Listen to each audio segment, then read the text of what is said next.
Thank you very much. Good morning, everybody. I would like to call the meeting to order and acknowledge that we are in Treaty 1 territory, the home and traditional lands of the Anishinaabe, Ojibwe, Innu, Cree, and Dakota peoples, and in the national homeland of the Red River Métis. Our drinking water comes from Shoal Lake 40 First Nation in Treaty 3 territory. My name is Marla Billinghurst. I will be chairing the meeting this morning. With me on the panel are Ms. Carrie Linkletter and Mr. Richard Whitbrad. The recording secretary is Mr. Jason Robertson, and representing the City of Winnipeg Assessment Department is Mr. Jonathan Spacek. We will be hearing applications for revision of the assessment roll in accordance with the Municipal Assessment Act. The matters for which revision is requested have been described in each application, and we will limit discussion to those matters. The statements that are made at this hearing are sworn testimony, and anyone speaking to the matters must be sworn in. Be advised that comparisons of assessments of properties are not considered evidence of market value by the Board of Revision. The Board of Revision is appointed annually by Council and is independent of it and the City Administration. It makes its decisions on the basis of the evidence provided at this hearing and issues a written order that will be mailed to all parties as soon as possible. Please note that the Board's decisions with respect to an application may be appealed to the Manitoba Municipal Board if the matter pertains to assessed value or classification, or to the Court of King's Bench if the matter pertains to the application of exemptions from taxation. Should you wish to appeal, information on how to do so will be included with the Board's order. With respect to the hearing process, I will confirm the points of appeal with your property to be addressed with each applicant following the swearing in. We will then have the assessor's testimony, followed by questions that the applicant may have, and then the applicant's testimony followed by questions. Each side will have an opportunity to summarize if they wish. Once all of the evidence about an application has been brought forward, the applicant may leave, and the process will repeat for each item on the docket today. The session will close after all the applications have been heard, and the Board will deliberate in private and make its decisions. You will receive the Board's decision by registered mail as soon as possible. And as information, all public hearings are live streamed, recorded, and will be part of the public record. We will be hearing items 3 through 7 on our docket today. Mr. Robertson, please affirm the assessor's and the applicant's testimony. Mr. Assessor, please state your full name. Jonathan Spacek. Do you affirm that the evidence you are about to give at this hearing is the truth, the whole truth, and nothing but the truth? I do, yes. Thank you. Mr. Applicant, please state your full name. Marcelo Navarro. Do you affirm that the evidence you are about to give at this hearing is the truth, the whole truth, and nothing but the truth? I do. Thank you. Thank you very much. The first matter we will be hearing on this morning's docket is file number 22-200, and it is a unnumbered property on Donald Street. So, Mr. Spacek, please proceed when you're ready. Thank you very much. Just reload this. I did have it.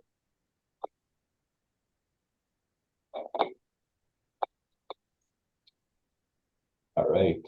I thought the number was incorrect, 22-200. I've never seen what. Yeah, it's clean. We will start with roll number 20 or file number 22-200.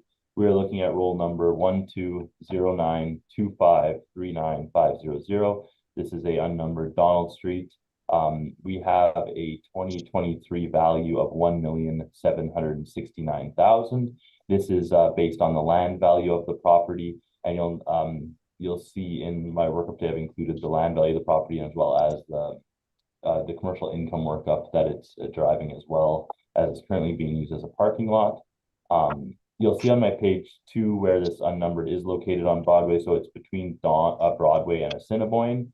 We have an 18,050 square lot, so we have a decently sized lot that's being used as a parking lot located between Broadway and Assiniboine. You will see that on page 4, because the value of this property is being valued on its land value, we've included some market comparables of land sales that are located downtown. So if you notice at the bottom of my chart here, we have subject property, 18,050 square feet at $98 a square foot. So the model value for this lot is $98 a square foot. And we have a range of land sale comparables downtown between $84 on the low end and $142 on the high end. There are a few parking lots of these 5 today that are valued on land, so I will just quickly go through these ones, and then they have not changed throughout the other presentation. So again, if you have any questions on them, let me know, but I'll just go through them quickly. We have our first comparable that's located at, one sec here, roll this up better.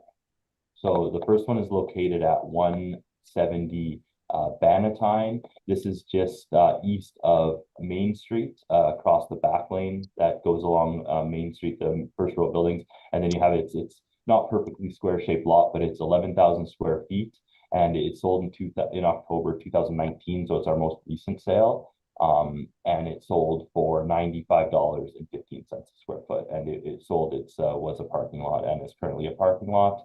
We have comparable 2, which is 127 Bannatyne.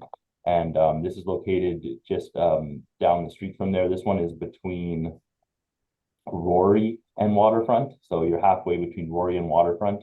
And this was a parking lot that was purchased. It was 12,000 square feet. It was purchased for $94.96 a square foot. And it's currently being worked on it's going to be developed as a multifamily. We have comparable number 3, 124 Bannatyne. And this one is across the street from there. So this is almost at the corner of Waterfront and Bannatyne, and it's a longer lot. It is 30,000 square feet, and it was purchased in October 2019. That 30,000 square feet was purchased for $120 a square foot. If we move to comparable number 4, we're now moving to Pioneer Avenue, and this is just east of Portage. And you have it's similar to the last one. It's a long parking lot. It is 27,000 square feet, and it's sold for $136 a square foot. Currently being used as a parking lot as well. If we move to comparable number 5, we're getting down to some older sales now. So 242 Hargrave is comparable number 5. And that sale was in 2016. That was 70,000 square feet. And that is the True North Center now, but it sold for $96.98 a square foot in 2016. Again, this is our largest, nicest lot of the comparables. We have comparable number 6, which is 155 Gary. And this is 18,000 square feet. And this one's located at the corner of Gary and York. So it's a perfectly square lot, corner lot. It was purchased in 2015. It's currently being operated as a parking lot, and it sold for $84.78 in 2015. And then we have 4 smaller lots. I'm not sure if we have any smaller lots today, but just quickly, 44 Hargrave. This one is located between Assiniboine and Broadway, if my memory serves me correct. And it was one of 2 lots beside each other. So this lot sold for $142 a square foot. It was 6,000 square feet, and the lot beside it were combined, and there was a property built on there, a multifamily. Comparable number 8 is 220 Main. And this is located pretty much at the corner of St. Mary's and Main Street, across from some parking lots. And it's between 2 buildings, and it's been operated since it's been purchased, from my understanding, as a sort of an outdoor restaurant patio area. Just in the meantime, I'm not sure what's going to happen to it in the future, but that was in 2016, 5,985 square feet, so a smaller lot, sold for $78.36. Our second last comparable today is comparable number 9. This is 6,000 square feet lot. This is purchased, it's right near the corner of St. Mary's and Carlton. It's part of the longer lot that was all put together, and I believe they're building a hotel there now. It's currently under construction, but it sold for $100 a square foot, and it was originally a parking lot. And we have 286. Gary is our last comparable. And this again is this is a smaller lot located almost at the corner of Portage and Gary. And it was purchased in 2015, 6,054 square feet at $100 and $107 a square foot. So again, just a quick overview of all the comparables you'll see today that are for land. Some have been developed into buildings after they were purchased, some still operated as parking lots, but you get a good range of value going back to 2015 all the way up to more recent sales in 2009. So if we just scroll down here, you'll see on our page 5, I've also included our parking lot workup. This property we have today is currently a parking lot being operated as a parking lot, and our model parking lot for this area, which is south of Broadway, is $80 a stall. We have 68 stalls on this lot and 4.5% cap rate. If this was valued using the income approach, and we thought it was less than the land, worth less than purchasing it for the land, the model value of this is $1,451,000. Again, we have no cap rate information for parking lots. We have the mailer included starting on page 9. So the mailer sent in for this one has 67 stalls. You'll see on page 9, it has an hourly rate of $5 gross, $15 daily rate, and a $205 monthly rate. And I have included the mailer they did send in a detailed income statement. And we have, thought I highlighted it, but I might have not been able to find it on this one. They're reporting a year-to-date of 117,000 at the top of page 9. It's just very small, you'd have to zoom in. But they're reporting 117,000 revenue on the lot.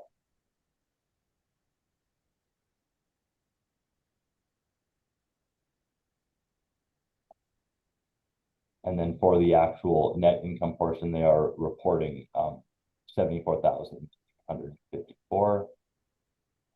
And you'll notice that our NOI, if we didn't have it on land value and the parking lot income value was used, we're only reporting a net operating income of 65,000. So it'd be undershooting the actual NOI reported. And going forward to page 12, you'll see we've also included on page 14, we've also included the COVID questionnaire. They have stated there's a moderate impact. They said the tenants were closed temporarily due to public health measures, and that was the only thing filled out differently on this form. But that is my presentation. If you have any questions, please let me know. Thank you. Thank you very much. Mr. Navarro, do you have any questions for Mr. Spacek regarding his presentation? I do have some questions. Thank you. I guess we'll stay on first name basis, Jonathan, since we know each other. The first question I'm going to ask you is, can we agree that property, and not just specifically parking, but all property should be valued at its highest and best use? Yeah, absolutely. Unless there is a regulation in place saying otherwise, correct? Yeah, I would agree. Okay. Now, you mentioned in your presentation that the model picks the, I guess, the valuation method. So I don't know if you can correct me, but essentially what the model is doing is it's taking the higher value based on the two approaches, and it's deciding which value to take, correct? Yeah, in most cases. So you'll see every property in Winnipeg has that value. It's going to have a land value. It's not always used. Right. Obviously, if it's developed, there's the building value. That income value is going to often come above the land value because the property has been developed. So in these cases where they're just in downtown, especially, you have these plots of land that you can see the two values that I'm showing today. We have 1.7 for land. The parking is approximately 1.4. In this case, it's taking the land. It is higher, and it is okay. In our mind the best. This is what it would most likely sell for if it was to sell in this case. So okay. you know, that for kind of all those reasons, it's the one that's being presented today as the value. Right. And in terms of the highest and best use, so is there any necessity for you to conduct that analysis, or again, is the computer's basic, or the model is basically making this decision, correct? Yeah, like I have not done a highest and best use analysis. I would have to, Okay. again, as you know, there's a lot of work, and usually for a full appraisal you would do one, but in our case, I haven't done a full highest and best use analysis on this property. Okay. Now, in terms of your cap rates, the cap rate evidence is the standard evidence that you provide in all of the city briefs. I've seen this chart in just about every city appeal. That's correct? Correct. Okay. And you mentioned that there was essentially no parking capitalization rates, correct? Yeah, I mean, I personally have none in my, I've done no parking analysis for sales with what the cap rates would be, but this is the one that's been provided. Okay. So the next question is relating to your chart on page 4. I noticed that the dates end at 2019. How come there are no sales beyond this date? You know what, if there are, I don't have them. Okay. Again, they're the most recent sale, the closest to the reference date sales I have that are, you know, considered arm's length, and okay. that's what I have. And okay. And you've noted that there is development either proceeding or already in place for some of your comparables, correct? Correct. Okay. Meaning that the highest and best use is no longer parking for these properties, correct? Yes, for the ones that they've decided to turn into buildings. Okay. They got their highest and best use, I guess. Okay. And in terms of your operating income or your market approach on income, that is derived from the model? Yes, it's all model driven. Okay. Thank you. Those are my questions. Thank you very much. Ms. Linkletter, any questions? You're muted. Well, I'm sorry. I have to press my button a couple of times to get it off. Good morning, Mr. Spacek. I just have a couple of questions. So regarding your cap rate, all model driven, correct? Correct, yes.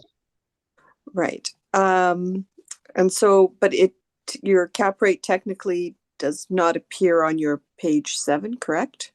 Correct. There's no, from my understanding, there's not much of a range, or if there is, it's you know, it's right around that 4.5% for 2023.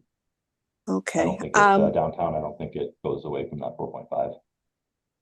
And page 4, which would you say on your market sale comparables, which would you say is your best sale?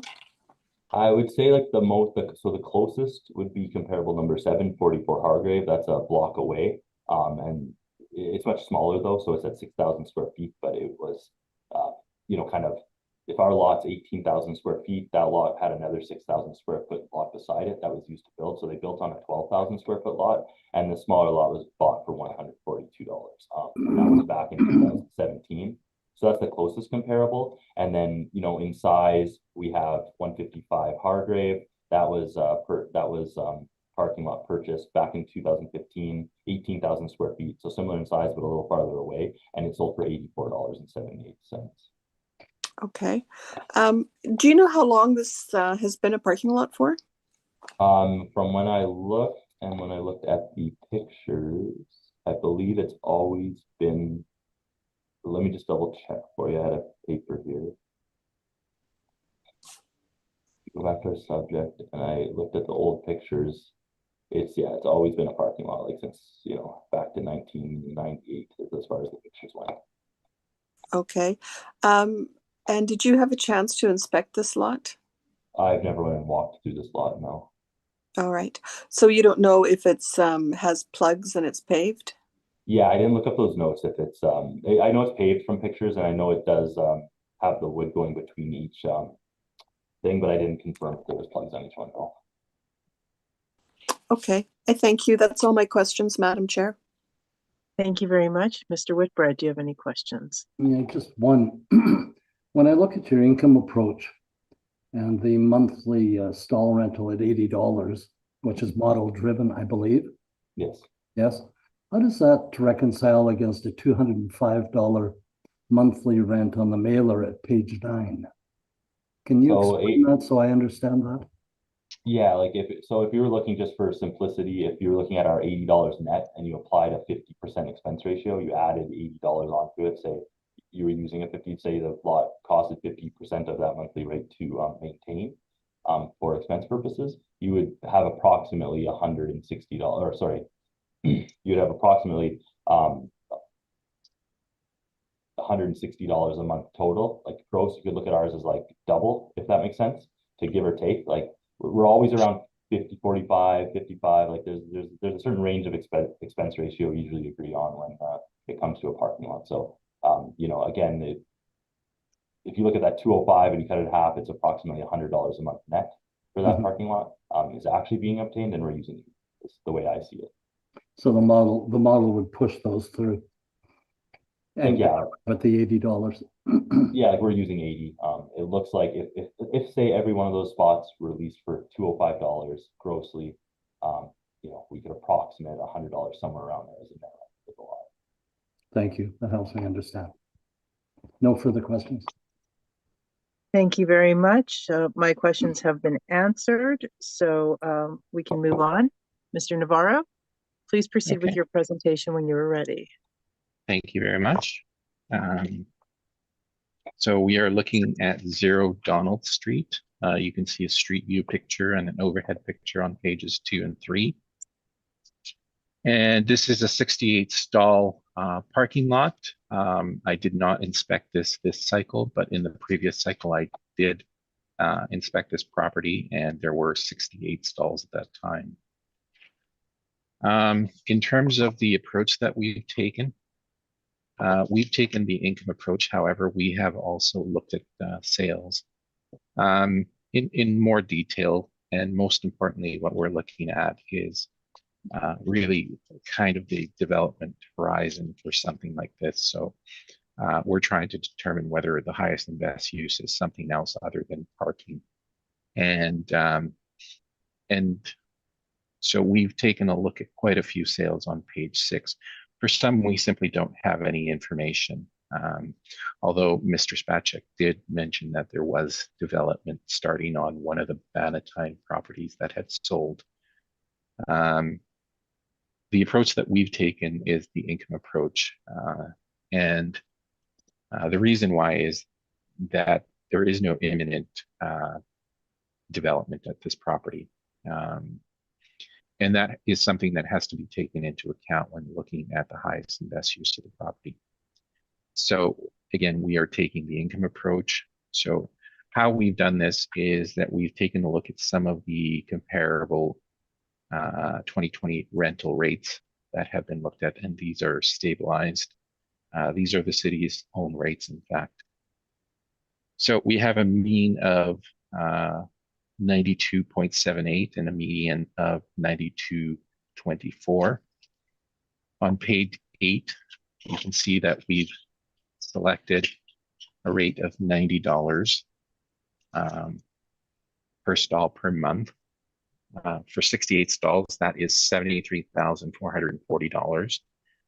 And that gives us, again, a net operating income of $73,440. We've applied a 5% capitalization rate, and that gives us a rounded value of $1,469,000, or $81.39 per square foot. Now, in terms of the appendix, we've also included the 2020 income and expenses submitted by the property owner. Now, they've listed 67 stalls, and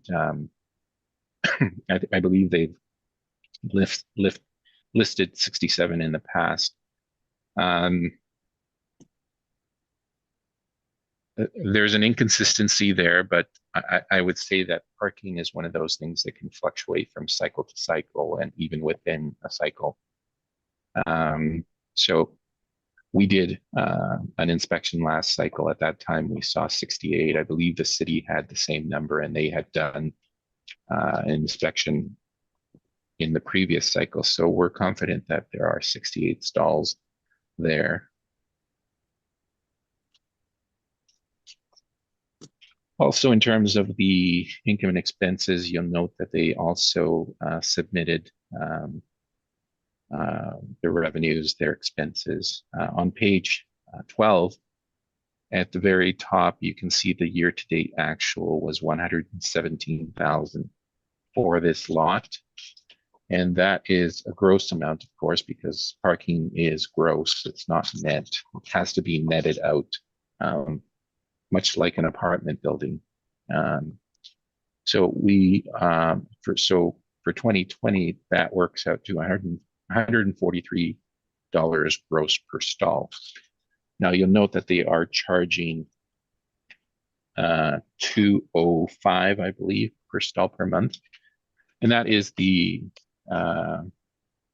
I guess the marketed rate. It's not something that they hopefully they achieve that, but based on their performance that year, obviously their income went down.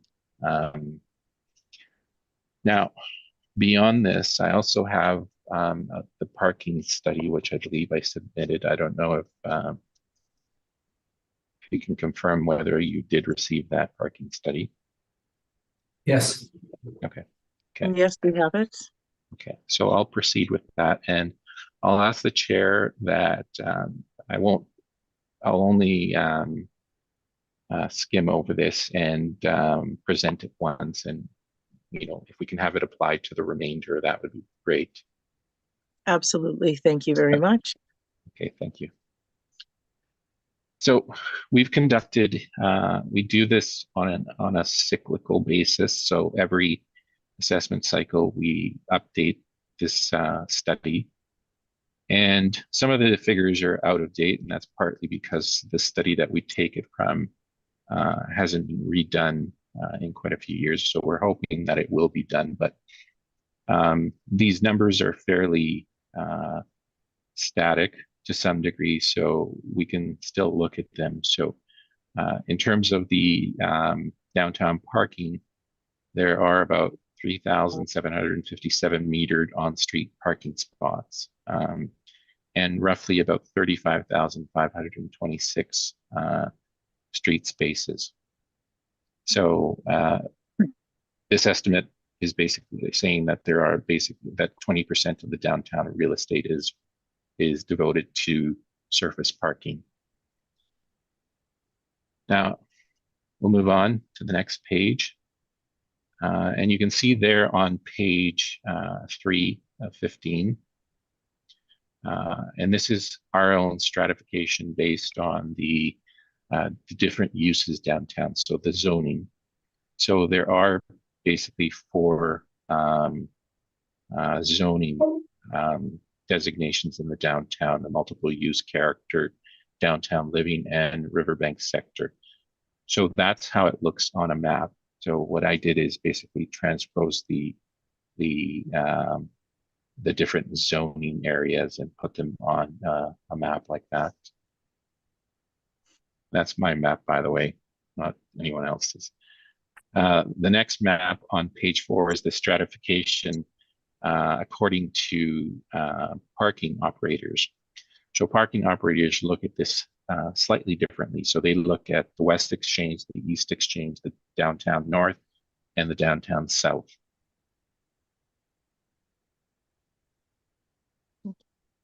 Now on page 5, just a little commentary on the different types of parking rates. Again, parking rates, what I can tell you about them is that they are gross. They're not net. So when we are valuing a property that is parking related, we have to gross up the rent and then take out the expenses and then bring it to a net. So these figures are the gross rents that are marketed throughout the different areas: the West Exchange, the East Exchange on page 7, the North Downtown on page 8, and the South Downtown on page 9. Now on page 10, we get into the issue of parking management and operations. So I believe many of you have probably been on these parking lot appeals in the past where Lindsay Wareham and I fought over these parking issues. So there are basically two main types of agreements, and one is a lease agreement. In a lease agreement, what happens is that the parking operator, an ImPark, an Indigo, essentially buys the income stream from the owner. And what they do is pay a rent to that owner. Now that rent is fixed, just like any other rent would be. So if the property performs well, they're making a profit. If it's not performing so well, they're still paying the man. So unfortunately, during the COVID period, is what happened to a lot of these parking operators is because gross incomes were falling by more than 50% in general throughout the downtown. Many of them were operating at a loss. And in fact, it's not in here, but we do know from our conversations with the parking operators and the parking owners, in cases where there weren't lease agreements in place and parking owners are managing their own properties, many of them were writing down their properties. So it's not something that's been seen really ever in the downtown. The next type of agreement is a contract agreement, and this can also be called, I guess it can be called a management agreement. So in those types of agreements, under contract, the parking operator provides a cashiering revenue function, all of that. The operator provides the supervisory staff and covers all related parking expenses. Now, there are smaller types of agreements that you don't see very often, for example, concession agreements. So I won't cover those. And there are also fixed fee management agreements, which are less typical. But so the most common ones that you see are the lease agreement, where the parking operator is essentially buying the income stream, and the contractor management agreement, where the owner is seeking someone like a ImPark or an Indigo to manage their parking lot. On page 11, you can see the typical type of operations and operating expenses that will usually come with a parking facility, either a surface parking lot or a parkade. And these can include wages, salaries, benefits, professional fees, insurance, supplies and uniform, licenses and permits, utilities, management and administration, repair and maintenance, cleaning and snow removal, and realty-related taxes. Now, in the case of surface parking lots, the most common types are obviously the realty taxes, the cleaning and snow removal, utilities, and insurance. And if they are, for example, managed, you will also see the management fees in there. If they're leased, what you will typically only see is the insurance payment and the realty taxes. Now, the next page over, on page 12, we've taken a look at expense ratios for surface parking lot and for parking structures. So for the expense ratios for surface parking had a median of 49.36, an average of 56.4, and up to a maximum of 82.46 and a minimum of 40.90. Now, in the previous cycle, 45 was the most common number that we put out there. And I would think that this is probably quite obvious as to why these expense ratios are going up so high. And that's really due to the gross incomes falling. So the expenses essentially stay static, but the gross incomes are falling. So they're taking up a larger portion. That's why those expense ratios are going up. Now, for parking structures, it's the same type of thing. The expense ratios went up for the most part. Capitalization rates. This is kind of an important point for us because we've tried to make this association between parking and office space or office rentals. So in the downtown, because you saw that there was such a high parking supply. I mean, it's 20% of the real estate in Winnipeg, although that may have gone down over the last few years. Downtown parking is there essentially to serve the office sector. There's no question about that. We know from speaking to parking operators, parking owners, that is why parking is in the downtown. It serves the office sector. Now, there are obviously some cases where people go downtown and use it. There may be some residential users that use the parking downtown also. But for the most part, parking is related to the office market in the downtown. And we make that association. So our cap rates are more reflective of, say, the office cap rates than they are of the, for example, multi-residential or any other type of use. Now, the next section is the most important section, in our opinion, is the question of highest and best use. So the highest and best use is basically the highest and best use, the most maximally productive and feasible use of the property.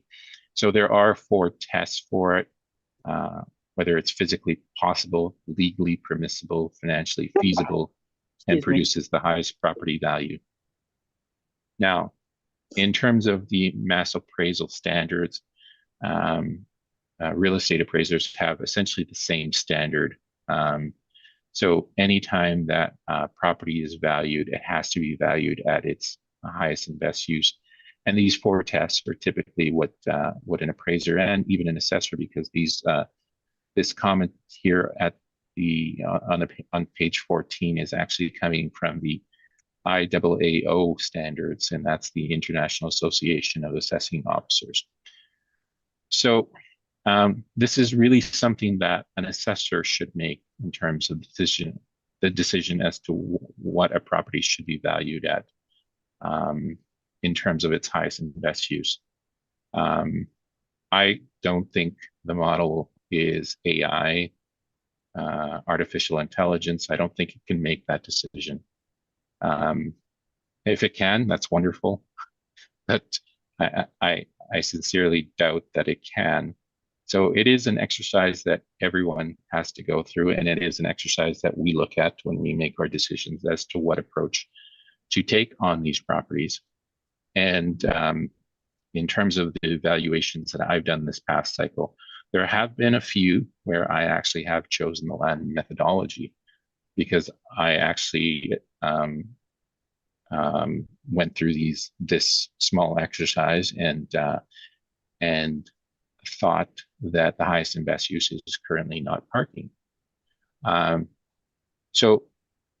it takes that human approach that, every person who is looking at one of these properties needs to make that decision for themselves. And as we've learned, that decision is actually not being made by any assessor. It's being made by the model. And lastly, legislative and key jurisprudence. Fair market rent is the appropriate measure for estimating parking rents unless the terms of the reference dictate some other basis for valuation. I believe we already hinted on that before when we spoke about unless there is a specific regulation in place, like say for farm use, where we value farmland not at its market value, but at the farm use value. In the absence of that, everything has to be valued at its highest and best use. Market parking rents should reflect the non-discounted rate for a single stall. Market parking rents are usually best estimated on direct comparison. Estimates of parking rents should be completed under standards for appraisal, not consulting, and factors including demand or supply and demand must be considered in order to make a meaningful comparison between comparable parking and the subject. And that is my presentation, and hopefully you've enjoyed it, and I'm open for questions now. Thank you very much. Mr. Spacek, do you have any questions for Mr. Navarro? I have no questions on this one. Thank you. Thank you very much. Ms. Linklater? Just one question. Mr. Navarro, is this parking lot, I think you had mentioned in your brief that it's outside sort of the core office downtown area, correct? Correct. It's abutting the downtown, and because of the rental rates and who really uses that parking lot, we feel that it's still essentially part of the parking of the downtown, even though it is slightly outside of the downtown. When there's no question about it, and the parking lot is outside of the downtown and it's clearly not serving any office need, you may have seen that we use a 5.25 capitalization rate.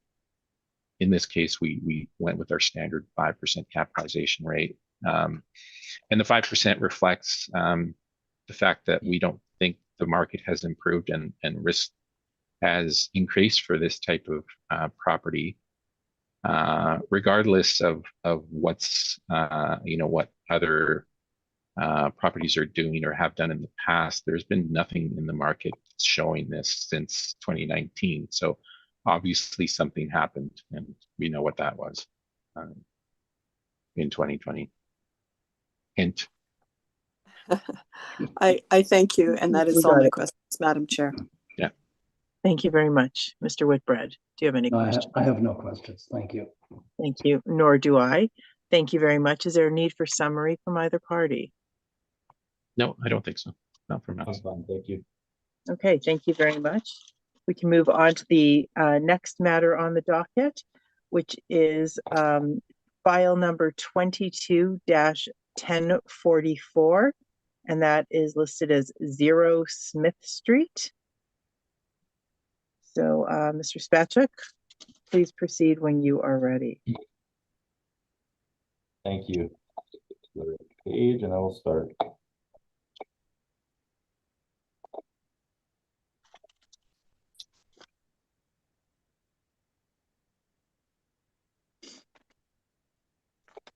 All right, we are looking at file number 22-1044. This is roll number 120925131100. Also 0 Smith Street. This is a 2023 value of $1,307,000. Again, similar to last, we have in this case a 13,338 square foot lot located nearby. If you look at the bottom of page 2, you'll notice again a little more south, but a little more oddly shaped lot as it's taking part of the curve from Smith Street. But it is again located between Assiniboine and Broadway and south of Broadway. You'll notice on page number 4, we have the exact same land sales comparable. I went through them in detail last time. Again, very similar location. Follow through on that logic. We have at the bottom of page 4, or in the middle of page 4 under the chart, subject property, 13,338 square feet at $97.99. Again, we have our parking income, our model parking income on page 5.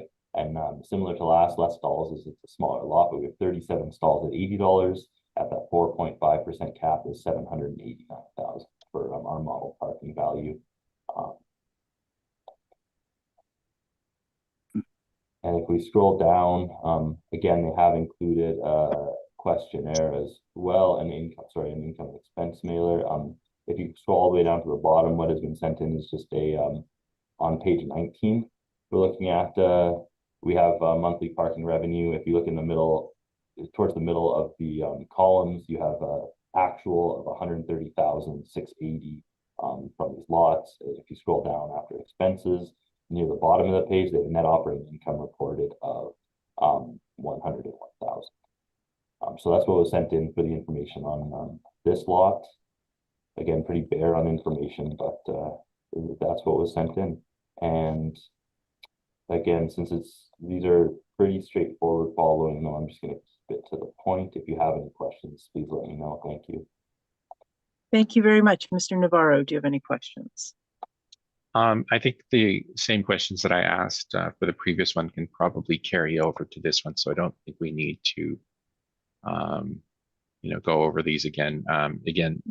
Jonathan, if you can confirm, this was all model driven and model decision on which approach to take.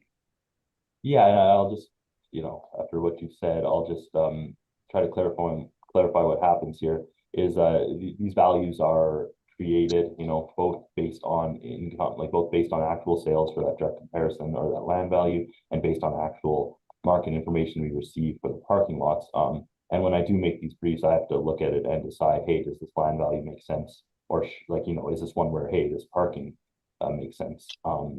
In these cases, I have the ones today where I've actually reviewed them, and I don't think that 97, 99 land value is unreasonable, and what it's being modeled at based on the comparables. So I am putting it in there for that reason, and not just this is what's printed up. I let it go. It's like it is reviewed by me. So just wanted to put that out there. That's my answer. Thank you. Okay, so based on that, then you are the one who is choosing the land sales. Well, it's like we have a whole office section at our department, so these land sales have been put together by it's a group effort. But okay, yeah, these are the ones we're using. Okay, and so I understand that part of it. However, beyond that, all you've given us is the actual sale information. There is no explanation of the land sales to I guess to again to add for added value, I guess. For example, you did mention that one of the Bannatyne properties is being developed. That commentary is not in there. Have you done all of that for these sales? I mean, I've reviewed the information and tried to clarify that they're arm's length sales, and to the best of my knowledge, do these sales make sense? Are they comparable with the subject property when reviewing the brief? So okay, that's what I've done. Thank you.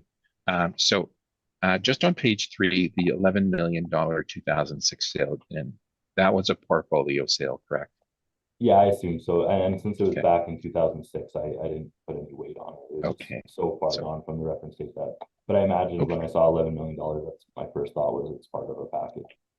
Yes, it was. Okay, great, thanks. Thank you very much. Ms. Linkletter, any questions? Just one quick question, Mr. Spacek. I'm assuming this property is outside the shed district? Yes, it's south of Broadway. So we just on those parking lots, you'll see there's only 4 comparables used on page 5, and those are all south of Broadway as well, outside of the shed district. I thank you. That's all my questions, Madam Chair. Thank you very much, Mr. Woodbrad. I have none, thank you. Thank you very much. Sorry, I'm just making one note. Okay, I do not have any questions. So, Mr. Navarro, please proceed when you're ready.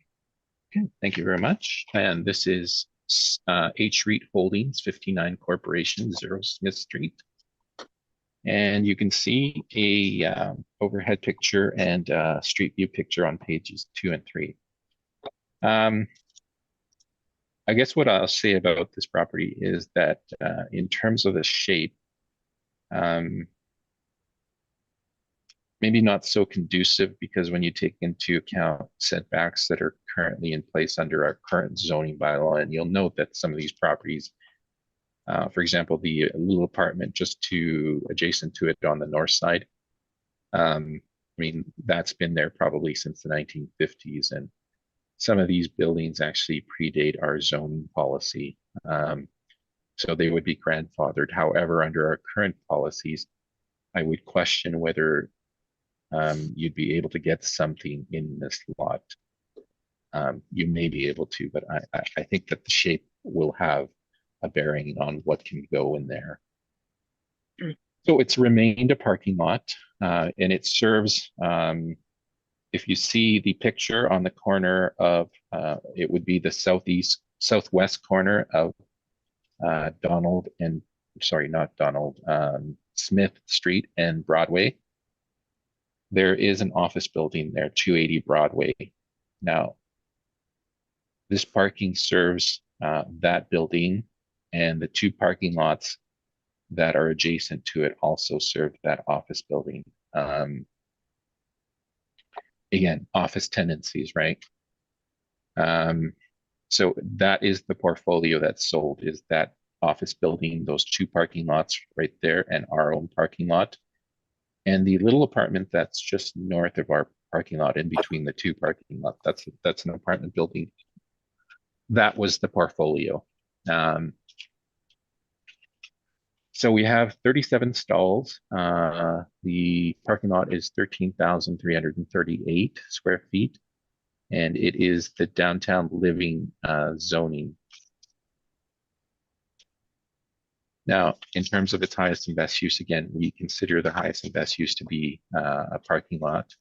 So we've gone with that same approach as we did with the previous one, same comparables.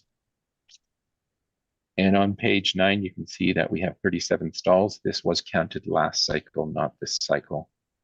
37 stalls at $90 times 12, that's $39,960 net operating income, and a 5% capitalization rate, bringing the value to $799,200.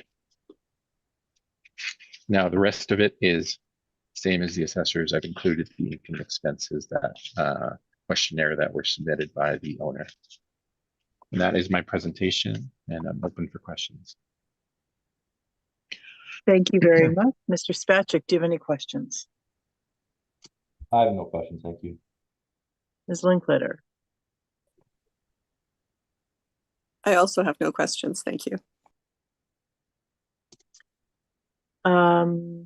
So I'm just looking at this. Okay, no, my question is answered on this page. Okay, thank you. I don't have any questions. Oh, yes, sorry. I was so busy reading. And I could see that. my apologies. I'm so sorry, Mr. Whitbread. Oh, no worries. Sorry. Don't No worry questions. Don't worry about me.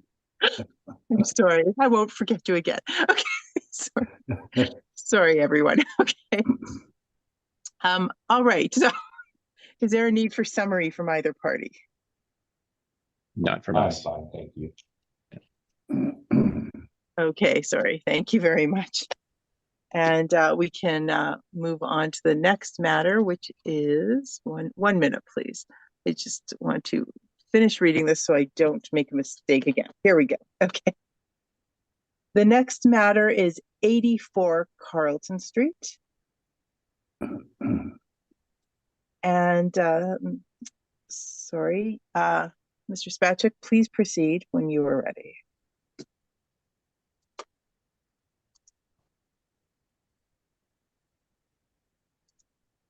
Thank you. And I don't think these last three lots will take long, but could I just request a quick 5-minute washroom break? Sorry? Oh, a break? Can you hear me okay? I think, yeah, do you mind if we just take a 5-minute washroom break quick? Absolutely. No problem. Thank you. I'm going to rejoin Zoom here. I'm getting some weird lag or something's going on. Yeah, no problem. No problem. We can all take a break for a few minutes. Everybody, I'll be back in 5. Mr. Robertson's just going to turn it off for 1 minute. So, all right. Thank you very much, Mr. Spacek. Please proceed. Thank you. We are looking at file number 22-1460. We have roll number 12092624000. The address is 84 Carlton Street. We have a 2023 value of $896,000. So once we get to this parking lot, we're if you look at page 2, it's just south of Broadway on Carlton, across from the back lane that runs alongside Broadway. You'll see we have 9,035 square feet on this lot, and it is using parking lot value. So in this case, we have a smaller lot of 9,000 square feet. You have less options for development on it, and it's also not because of this, but just as I'm thinking about it, it is located, if you look at the top left of the picture, there's a building, 386 Broadway on the corner of Broadway and Edmonton. This parking lot is associated with that building. So it has the same owners, and as in our other cases, or some other cases, it's used as parking for that building mainly. If we look at page 4, you'll see the parking income for this property. So we have 42 stalls at $80 net a square foot. At 4.5%, you get that total value of $896,000 for this parking lot. So we have 4 stalls for this area that's south of Broadway. We have the parking lots at the corner of Broadway and Donald. There's 108 stalls between the two. This is 53% expense ratio being reported, and we have a monthly rent of $200 and a stabilized rent of $92.81. Again, we have unnumbered Donald. This is 67 stalls, 37% expense ratio. And we have an NOI of $91. 91 Edmonton, again, south of Broadway, 56 stalls. This is $67. An NOI of $67 a monthly parking rate of $67 a stall, and then 65 Kennedy, which we'll see today, is at $77. This again is south of Broadway on Kennedy. And you'll see our min is 67, our max is $92 for net rent per stall, and then we have a mean of $82, and our model is using $80 a stall for the south of Broadway area for parking for the 2023 cycle. And again, we have a mailer sent in starting on page 8, but this is consolidated, 2 mailers consolidated. So again, getting the actual breakdown from my memory of reviewing this. But in total, so you'll notice on page 17, what we do have reported is in total 64 stalls. So I'm guessing that's across a couple lots, but they're getting a monthly rate of $195. So again, looking at 50% expense ratio, if just as a give or take check, and we're looking at approximately $100 a stall. Again, no specific information has been sent in on this as it's consolidated. We have parking revenue sent in, but again, that's for 64 stalls, so I don't want to look at it too in depth, as it's not relating just to our lot. Yeah, and I have no more information to show, so this is the small parking lot, and if you have any questions, please let me know. Thank you. Thank you very much. Mr. Navarro, do you have any questions? I believe it's the same questions that I asked for the previous ones. So this is the model doing everything? Yeah, like it's model generated. Okay. Okay, so I think we can just take what we have from the previous ones and apply it to this as well. So thank you. Thank you very much. Ms. Linkletter? I have no questions. Thank you, Madam Chair. Thank you very much. Mr. Whitbread, any questions? No, I have no questions. Thank you. Okay, thank you. Nor do I. So, Mr. Navarro, please proceed when you are ready. Okay, so this is 84 Carlton Street, Shawano-Wapunong Building Incorporated. And this is the building that actually serves 360 Broadway. So I did the appeal for 360 Broadway. I believe it was sometime in either mid-October or early November. So it's a 42 stall parking lot. And I ask you to turn to page 3 of that, of the overhead picture. So we have our overhead picture on page 3. And if you could open up the assessor's page 2 overhead picture. So you'll see that 360 Broadway is the building right above it. Okay, so you see the teardrop. That's our parking lot, the building just above it. Now, in the assessor's brief, you can see that there are cars parked around the building. And those are the additional parking stalls that apply to that office building. So the remainder are actually attached to 360 Broadway, but this parking lot also serves 360 Broadway. So, but there are only 42 at this particular location. So we have a parking lot with 42 stalls, 9,035 square feet, and zone downtown living. The highest and best use, again, we've chosen is parking. And on page 7, you can see the parking lot sales, or actually land sales, that we've looked at.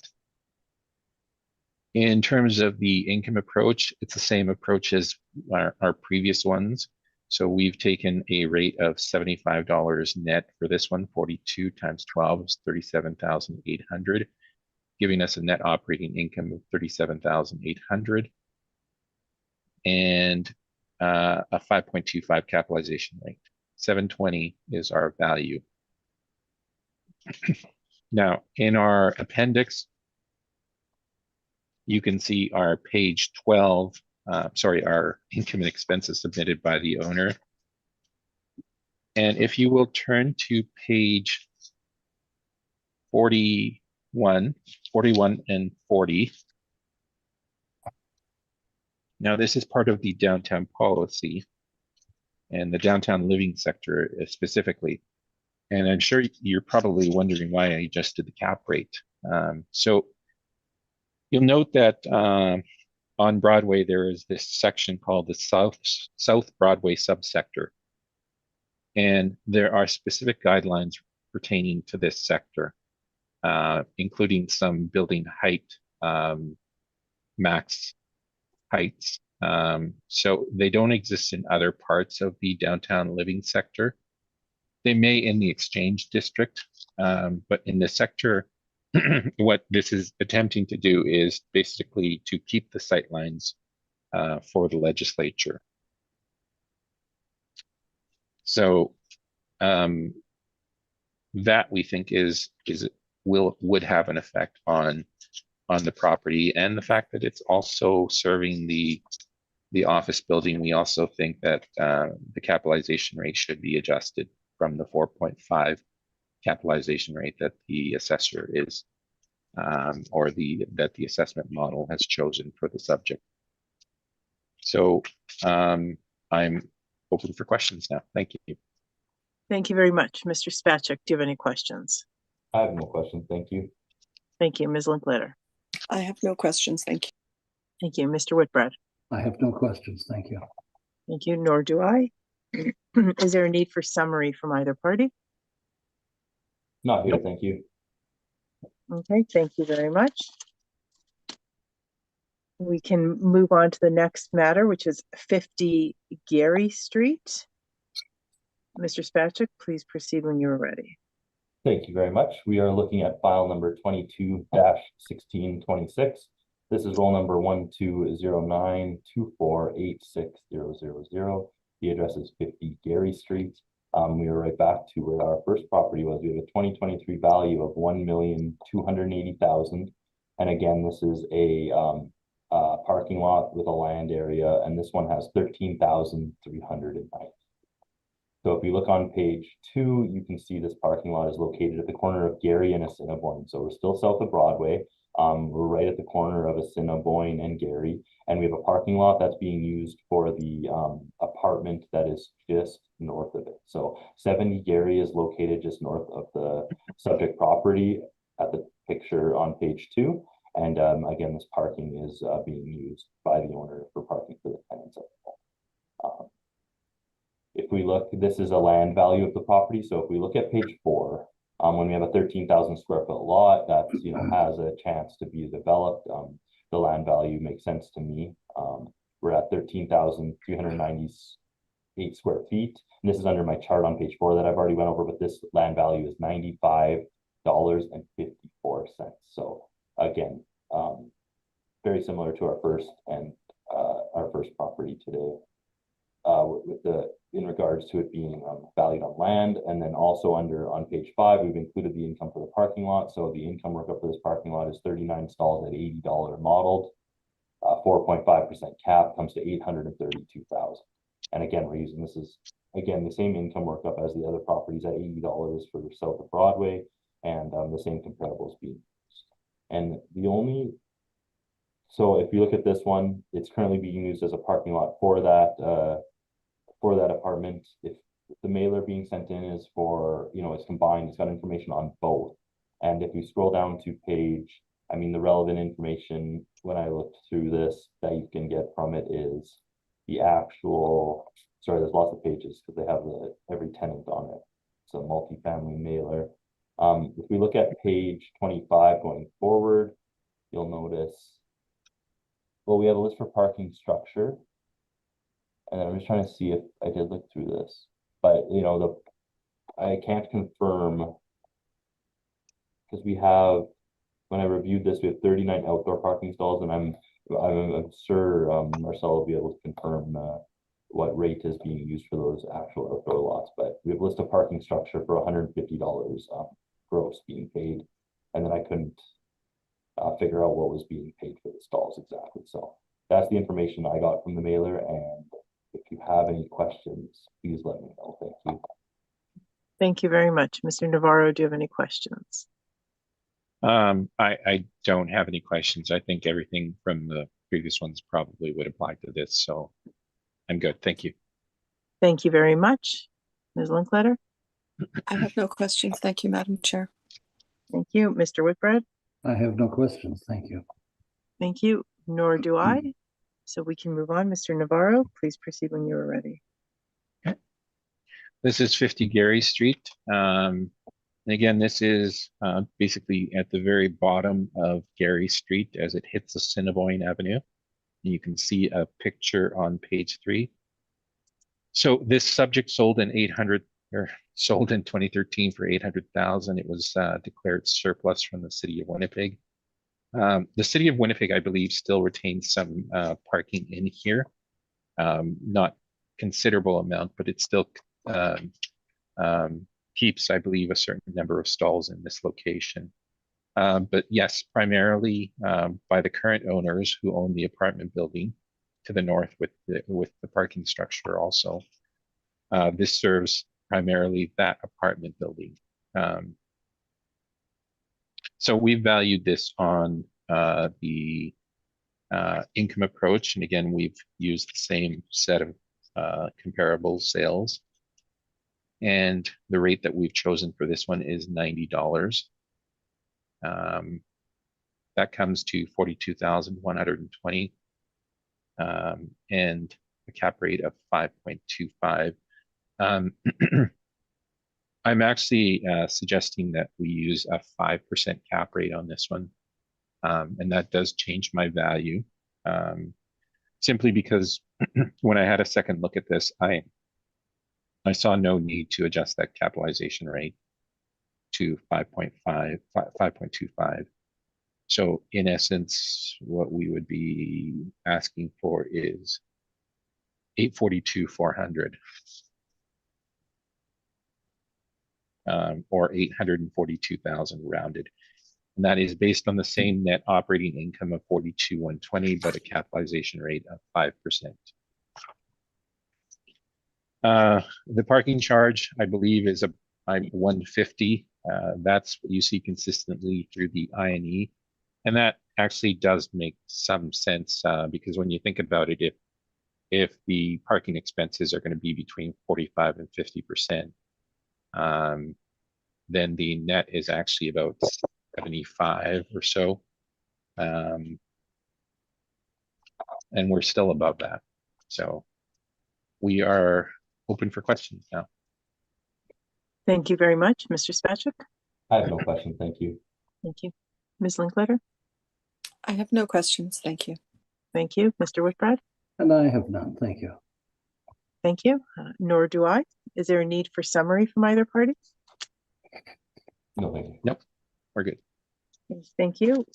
We can move on to the last matter this morning, which is 65 Kennedy Street.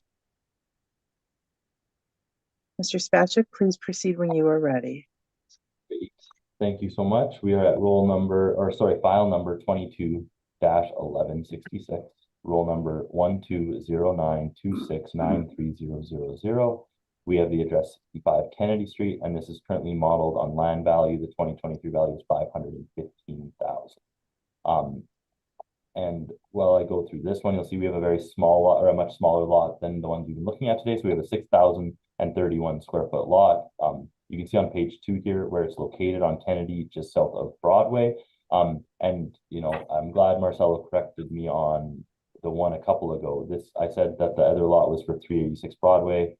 I mixed myself up. This one is for 386 Broadway. You'll see at the corner of Broadway and Edmonton at the top middle of the picture on page 2, that's the main office holding. It's the same owner, and this is one of the lots that's associated with the building. You can see a picture of the lot at the bottom of page 2. And when I was reviewing this one, I again saw that it was on land, and I threw in our land sales. We'll see the land value of 6,000 square foot lot on page 4 is at, our current one is at $85.39 a square foot. And when I look down at the income on page 5, you'll see we have a $448,000 income value. And when we get to a lot that's this small, and when I look at the sizes of it, I already know the questions are coming. I do not believe this small lot would be developed. You're not building much on a 6,000 square foot lot. So, and once you get to these smaller lots, you'll notice that the land value and the income value start to converge. They get much closer. And in this case, that 448,000 being used on an income approach, I would say we could put it to that. Like I would be in agreement at that value. Our modeled rent of $80 at that 4.5% cap. You'll notice also the annual rent that works out for that $80 is $20,160. And when I reviewed the mailer, and if you turn to page 18, you'll notice the net operating income reported for this property is actually $19,439. So we're very close on that. And with it being a small lot, that's that small difference in land value to income, it would make sense to go to that 448. So, and then we're also staying consistent on methodology on my end. So, if you take that into account on this one, I think that's, all the information on the small one being covered as well. So if you have any questions, please let me know. Thank you. Thank you very much. Mr. Navarro, any questions for Mr. Spacek? No, I'm good. Thank you very much. Thank you, Ms. Linklater. I also have no questions. Thank you. Thank you, Mr. Whitbread. I have none, thank you. Thank you, nor do I. So Mr. Navarro, please proceed when you are ready. Okay, so you'll see some similarities in the submission with the one that we did for the property on Carlton. So we included the same zoning information and the section regarding the that South Broadway area, South Broadway subsector. Now this is 65 Kennedy, and I'll agree with Jonathan on this. There's really not too much of a difference in terms of the net operating income between us. They're at 2160, we're at 18,900. It really comes down to a capitalization rate issue. So we've put 525 on this simply because, well, similar reasons that we use for the property on Carlton. It's part of that that sub area on Broadway. It's a small property, so you're not going to be able to do very much with it. So we've chosen a slightly higher capitalization rate for it. And what we are asking for is $360,000. That is, I believe, works out to about $60 per square foot, give or take a little bit, but around $60 per square foot. So I am open for questions. Thank you. Thank you very much. Mr. Spacek, any questions? I have no questions. Thank you. Thank you, Ms. Linklater. I have no questions. Thank you. Thank you, Mr. Whitbread. I have none, thank you. Thank you, nor do I. Is there a need for summary from either party? Not here. Thanks very much. No, we're good on our side. Thank you. Okay, well, thank you very much. We have heard all the items scheduled, and this hearing is now adjourned. Good morning, everybody. Thank you, everyone. Thank you. Have a good morning. Bye. Thank you. Thanks, guys. Bye-bye.